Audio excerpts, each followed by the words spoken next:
Hasta luego. Hasta luego. Bien, y vamos a meternos con otro tema. Te lo decíamos antes de ir a la pausa. ¿Por qué Argentina no debería dolarizar su economía? Bueno, hubo muchísimo revuelo con respecto a una entrevista de un economista de la Universidad Johns Hopkins que dijo que había que dolarizar la economía en la Argentina y que el peso estaba muerto, que era un veneno. Así lo mencionó. Vamos a hablar de esto con Claudio Suchovicki. Sucho, ¿cómo estás? Buenas tardes. Qué placer saludarte. Bueno, qué introducción. Sí, obviamente el peso no tiene mucho peso últimamente y nadie lo acepta. Fíjate que voy a enganchar un tema con tu presentación. Se está dando, no sé el número final, pero se presume que va a ser una emisión récord de bonos argentinos que ajustan por dólar oficial. Y hubo mucha gente queriéndolo comprar, pero mucha gente, te diría más de 1.700 millones de dólares que fueron, y no es porque aceptan bonos argentinos y están deseosos con esa imagen del fondo, sino es los pesos que hay, canalizarlo por algo que ajuste por el dólar, en este caso oficial. Claro. ¿Por qué? Porque no queremos pesos. Claro, o sea, buscar ante cualquier forma para refugiarse en el dólar. Cualquier cosa para salir del peso. Claro. Muchos se refugian en mercadería, el sojero no quiere vender soja, cada uno puede retener mercadería. Vos, yo y muchos de los que nos están mirando no tenemos mercadería, no puedo ahorrar en latitas de atún o en sachet de leche. Entonces, compras o estos bonos o compras dólares o es un mecanismo de ahorrar. En ese punto, obviamente estamos en una situación donde todo el mundo discute de que nuestra moneda no tiene poder adquisitivo o no es resguardo de valor. Eso, no es resguardo de valor. Sí. Entonces, la pregunta es, ¿por qué como hicieron algunos países como Panamá, Ecuador, Argentina en algún momento con la convertibilidad, o Europa, si querés, convergiendo al euro, ¿por qué no salís del peso y dolarizás tu economía? Claro. ¿Qué riesgo correríamos? Primero, para poder hacerlo, sí. ¿Por qué no vale nada el peso? ¿Por qué el peso no lo queremos? Porque tenemos un déficit fiscal enorme y cada vez emiten más para financiar ese déficit. Cada vez tenés más pesos para la misma o menor cantidad de productos. Por eso se desvaloriza el peso o suben los productos. Dicho esto, suponete que sacás el peso y vos dolarizás, sí, o cualquier moneda nueva y dolarizás. Si seguís teniendo déficit fiscal, vas a tener que seguir emitiendo. Claro. ¿Cómo vas a hacer para financiar el déficit fiscal? Segundo, podés tomar deuda, que es lo que pasó en una época de la convertibilidad, pero esa deuda en algún momento vence. Con lo cual después tengo la deuda más los intereses de esa deuda. Por lo tanto, el único mecanismo para vos perder tu soberanía, en este caso, y no tener moneda, tener dólares, deberías no tener déficit fiscal. Ahora, como pasó en Europa, el mejor ejemplo es Europa.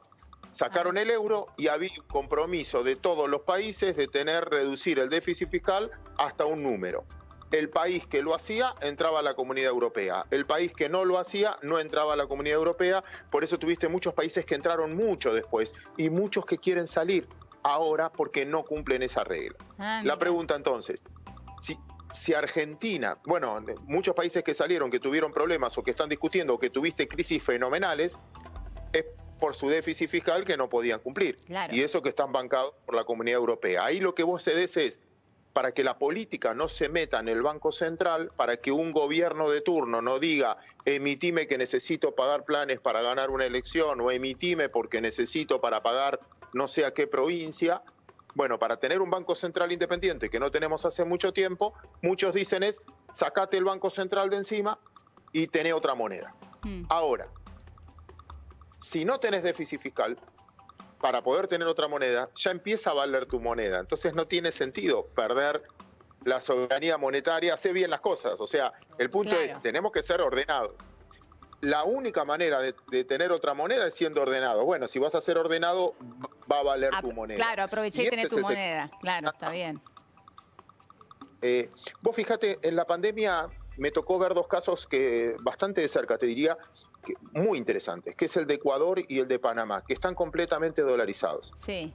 En su momento, lo que yo critico mucho, pero en su momento no quedaba otra para asistir, porque vos le pedías a la gente que se quede en su casa, muchos países tuvieron que emitir, como diciendo, bueno, yo te banco.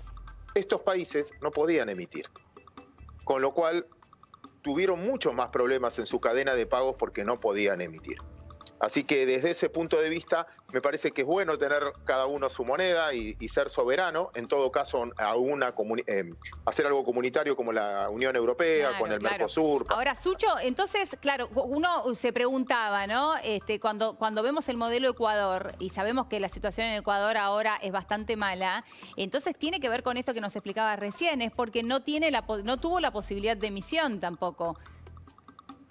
Que es malo, o sea, Claro, no es que estoy sí, diciendo, ya sé, bueno, pero... está la emisión. Es muy malo, pero en caso de urgencia, muchos países, Argentina, Estados Unidos, lo pudieron utilizar para solventar, por ejemplo, la cadena de pagos.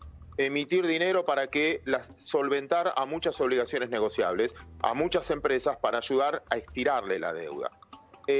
En caso de urgencia, para eso a veces sirve tener moneda en casos de urgencia. Decir, bueno, tengo mi moneda. Está bien, puede aparecer sustitutas, cuasimonedas, como el patacón, el lecop, que nosotros supimos vivir en alguna provincia, pero no es lo normal. Y te diría que hasta ni siquiera legal que una provincia tenga su moneda.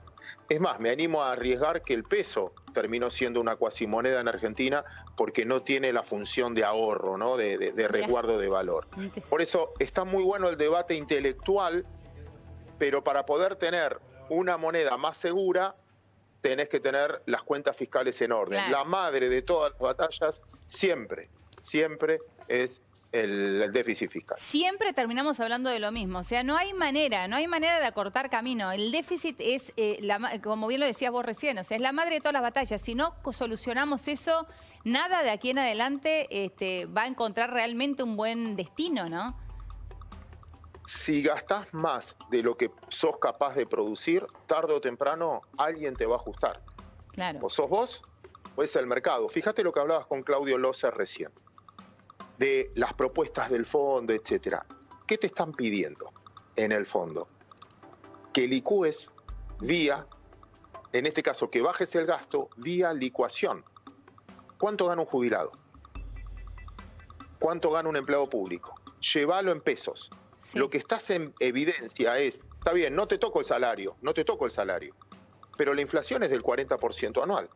Y a vos, Helio, y a la mayoría que nos están mirando, no le subieron el salario un 40%. No, claro. Con lo cual, lo que Argentina siempre termina ajustando, no es que lo ajusta la decisión política. El mercado te ajusta de tal manera que un argentino pasa a ganar mundialmente muy poco y de esa manera corrigen sus cuentas fiscales. Repito, la jubilación, y yo lo comentaba muy triste en una nota de La Nación del domingo, el aplanamiento de la jubilación es licuar precisamente ese 60-50% del gasto que explicaba Claudio Loser en todos los países. Claro. En Argentina la elección fue más despiadada todavía, porque licuás, repito, el poder adquisitivo de esa gente. Claro, por eso, ese achatar la famosa achatamiento de la pirámide. Ahora, Sucho, si sabemos esto, ¿no? Y siempre hablamos de que lo primero que hay que hacer es solucionar el tema del déficit. ¿Por qué no se hace en la Argentina? Digo, parece una pregunta muy pava la que te estoy haciendo, pero siempre terminamos hablando de lo mismo. ¿Qué pasa? ¿Son mezquindades políticas exclusivamente? A ver, es un tema de cómo llegamos acá, te diría de ineficiencia a veces más que... Vamos a ponerlo en estos términos. Sí. Déficit fiscal es gasto menos ingresos. Nosotros gastamos más de lo que nos ingresa.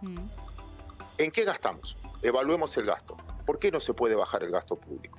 De cada 100 pesos que gasta la Argentina, ¿te acordás? En un programa hace mucho tiempo, cuando íbamos físicamente y uno iba de saco y corbata, una vez lo habíamos tocado este tema, que era el 64, de cada 100 pesos que gasta la Argentina, 64 lo gasta en seguridad social.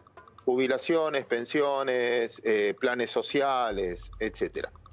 Después tenés, ahora mucho menos por el arreglo de la deuda, pero vas a tener 9, 8% en intereses de deuda. Educación 6%, 5%, 4% seguridad. Y así vas descomponiendo todo. Y decís, bueno, ¿y dónde bajo el gasto? No es, bueno, claro, bajamos 10 políticos, es como suspender el café, es gestual y vale la pena, pero no es que te van a cambiar los números fiscales. Entonces, bajar el gasto a veces se hace inflexible por la calidad del gasto que vos tenés. Y los ingresos, como tenés la mitad de la economía informal, lo que terminás haciendo es una carga impositiva a gente que no puede pagar. porque cada vez es más sobre menos. O sea, cada vez le pedís más impuestos a menos cantidad de gente que son los que pagan. Entonces, nunca llegás hasta que no hagas una reforma global. Repito, para mí, honestamente, y no tengo práctica al respecto, es solo teoría, viendo la evidencia global, recaudás más impuestos, bajando impuestos que subiendo impuestos, sobre todo en la Argentina de hoy. Totalmente. Sucho, como siempre, un placer hablar con vos y sobre todo escucharte. Beso grande. Nos vemos. Hasta luego. Hasta allí, Claudio Suchovicki. Y estos son los temas que vamos a tratar de 17 a 18.